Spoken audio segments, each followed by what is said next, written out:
Good morning. Well, it's been a while since I've done one of these. I'm just hoping that technology will work. I've had to move around in my workspace to make it easier to put the camera up. If you're around, say hello and definitely want to hear your thoughts. I'm looking forward to the conversation in the comments later on, as I know some of you will be coming later. So, for those of you that follow my page last week will know that I had a day when I thought everything was going to be easy and it all went wrong. So after the challenge of doing the seat covers last week, I thought I was going in for an easy one because I'd been sent the old seat cover to use as a pattern. So if you've read my blog this morning, you'll see the process I went through. I cut up the old pattern, old seat cover, used the good side that wasn't damaged to make my pattern, cut it out of new calico, got my seam line marks, centre points, and as I was cutting it up, the old piping came out, and as that was in good condition, I decided that I would just recover it and use that. And that's when the problem started. When I went to start pinning it together to sew the top, it wouldn't fit. So you go back and you check your measurements. But I've drawn around the old piece so the pattern's the right size.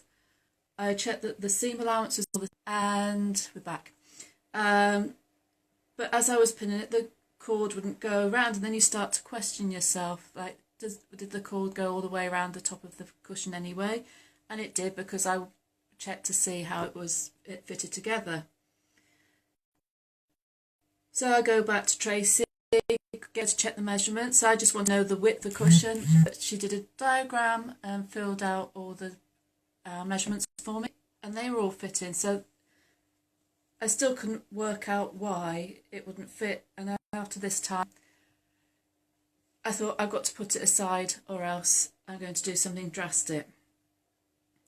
So after sort of cogitating about it for a couple of days, I asked her to measure around the circumference of the cushion, and that was about what I expected. But then I had a light bulb moment. I measured the cord that I took out, and I measured both bits, and each side was a different length.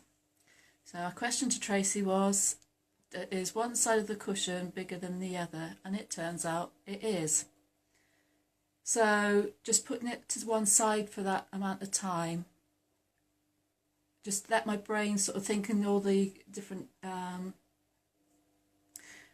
reasons why it may have gone wrong. So now I can go back to it today, and I know that I've got to go back to the old cushion cover and get the damaged side out and do a new pattern for one side, and I'll fit the two different sides.